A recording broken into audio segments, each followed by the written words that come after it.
Wow! Time sure flies when you're having fun. Whew, Paimon's exhausted.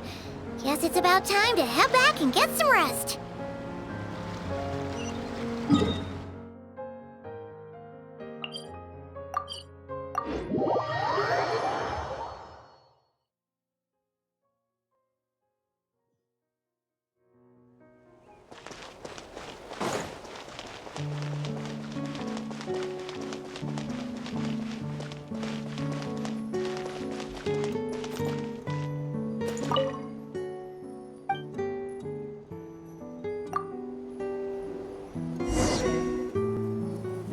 Morning, Traveler. Morning, Paimon. Thought I'd come over and say hi, puffer, floaters, and all. Morning, Moalani. How are you so full of energy? Weren't you the one partying the hardest last night? That was last night. I got a good night's sleep, and now I'm good as new. Here, take this. It's your prize for completing the album. I picked yours up, too, to save you the trip. Wow! Thanks, Moalani. That was so nice. When it comes to helping people, a good guide always thinks one step ahead, right? Oh, and speaking of work, I guess our vacation's almost over, huh? Probably for the best. If I don't head back soon, I'm worried my little doggy won't even remember me. And after talking to the others, it seems like everyone is just about ready to get back. Some are missing their families. Others are going through dandelion wine withdrawal, I guess. Even Chaska seems to be feeling it. Not that she'd ever admit it, but I have noticed her gazing back towards the Flower Feather clan at night. But summer's not over yet, so I say, we squeeze a few more unforgettable moments into the time we've got left. Like another group photo. Hey, how about taking one right here? After all this time, Paimon's grown kind of attached to this place. Great idea! Why don't you spruce up this wall, and I'll go gather the others. See you over at the plaza!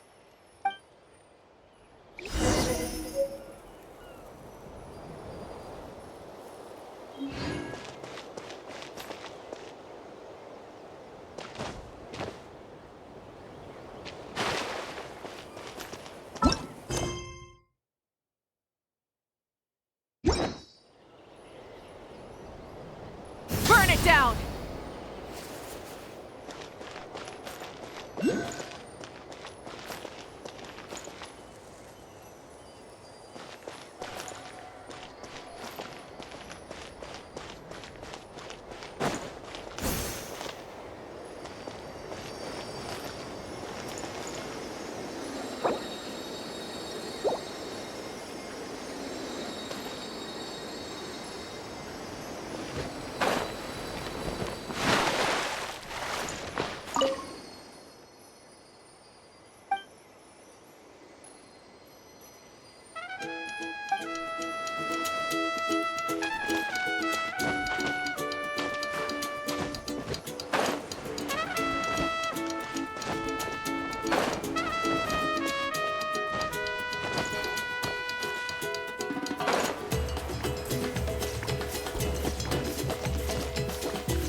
Guys, over here! We're gonna take a picture together! Oh, not bad, not bad. You're all looking full of energy this morning. Not a trace of bedhead or dark circles in sight. Oh, you even look out for stuff like that? Well, what kind of guide would I be if I didn't pay attention to the details? Yeah, and what kind of bard would I be if I didn't appreciate a good drink? What's that got to do with anything? Somehow, though, I know exactly what he means.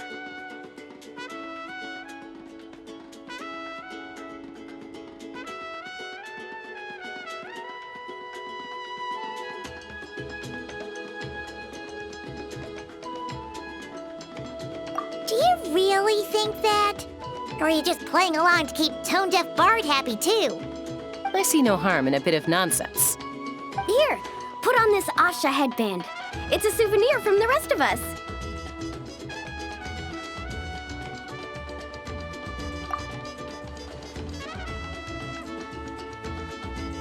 It really suits you. Alrighty then. 3, 2, 1. Paimon?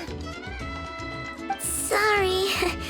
All that nonsense has got Paimon's head muddled. Her mind's gone completely blank. Don't want it all to end, huh? Are you worried once you say those words, the vacation will officially be over? How the... Paimon thought peacemakers couldn't read people's minds. Oh, Paimon. Don't worry, Paimon. Summer's sure to come again. Just like you said when you made that wish to the Pyro Archon. Even though we'll all be going our separate ways, as long as we cherish each other's friendship, I just know that our paths will cross again. Bennett's becoming quite the talker, huh, Professor Venti? Well, I wouldn't dare take credit for something like that. Your tone would suggest otherwise. Come on! Paimon was just starting to feel inspired! Why don't we just give it another try? Yeah, let's do it all together this time. Huh. What should we shout?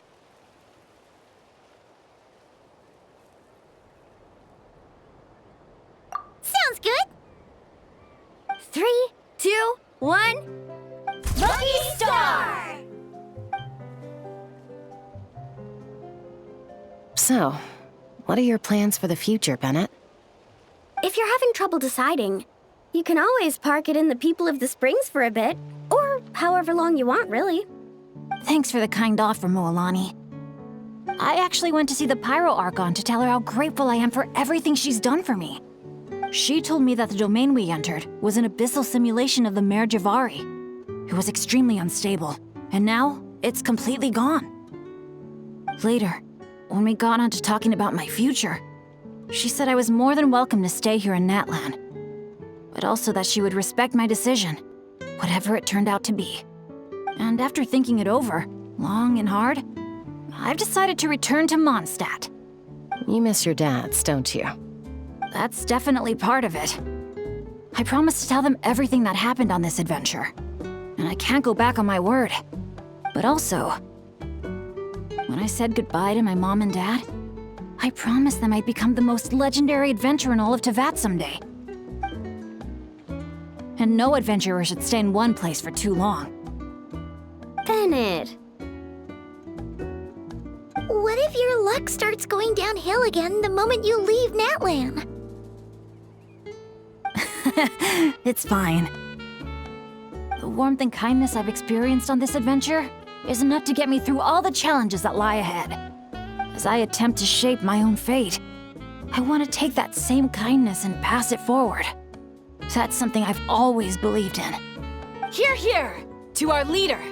To our leader, Bennett! Cheers!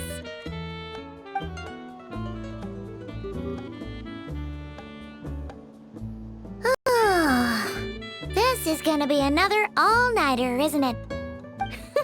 The fun never stops! Who's up to perform next? Bennett's almost fallen asleep several times now. No. I can still keep going. Go get some rest now, guys. And seeing as you've still got the energy, I'll leave the cleanup to you, Mualani. Huh? Why me? Traveler, perhaps you could join me for a walk? I know a great spot.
You might be tone deaf, but you sure know how to sniff out a good view. Glad you like it. Some stories aren't meant for the birds, only for the stars high in the sky. More like a story that begins with time itself. Long, long ago, time began to write the story of this world. To her, all living beings were equal, both in their value and in significance. Like an ancient scroll, she engraved upon her memory all people, all events, all encounters, and all farewells. Back then, as an animal spirit, I had a chance encounter with Time at the Thousand Winds Temple. Hearing my wishes, she entrusted me with fragments of her power and authority. Sounds like you've heard the story of Time and the Wind before. Charming, isn't it? Through the memories engraved in rituals, poems, ruins, and ancient texts, the same beings she considered so insignificant have met her, time and time again. So, this is the story you wanted to share? More like the prologue. The corruption of the Mare Javari is tied to time itself. To put it another way, it is a calamity present in every moment that will ever be. Unlike time herself, I have always cherished many wishes in my heart.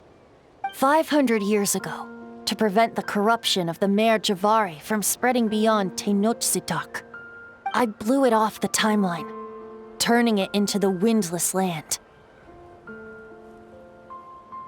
Oops, seems like I may have confused you. If you're asking about how the Mare Javari disappeared from Tenochtitlan 2 or 3 decades ago, there may be someone else better suited to tell that story. The Mare Javari has been the bearer of too many stories that weren't meant to be its own. I merely played a part in one of its chapters. And the choice I made 500 years ago came with a price. Some souls were unable to return to Mondstadt as a result, while others stayed to settle in this land, merging with the Monitu to become the Asha we see today. So the reason you're here in Tenochtitlan is because... Correct. I'm here to collaborate with the current Pyro Archon, Mawika. Correct again. The flame was our signal. Only by having Mawika open a rift between that space and the true Mare Javari could I sneak in and bring back all the souls who wish to return. As for my little trick of bringing back memories as well, it's not the first time I've pulled that off. Mawika also mentioned that you were planning to introduce us. Looks like I beat you to it, huh? I was glad to discover that she shares my love for fine wine and freedom. We got along great. Well, it really took it out of me for a few days. In fact, I still feel pretty dead on my feet even now. Oh, really? But thinking of all the Aether mead and dandelion wine still left to drink, I suppose I can hang in there a little longer. You don't look that tired to Paimon. So, don't think you can just pull out that little excuse and we'll suddenly foot all your bills. Oh, how you wound me, Paimon. You'll hook me up with some good liquor, won't you, traveler?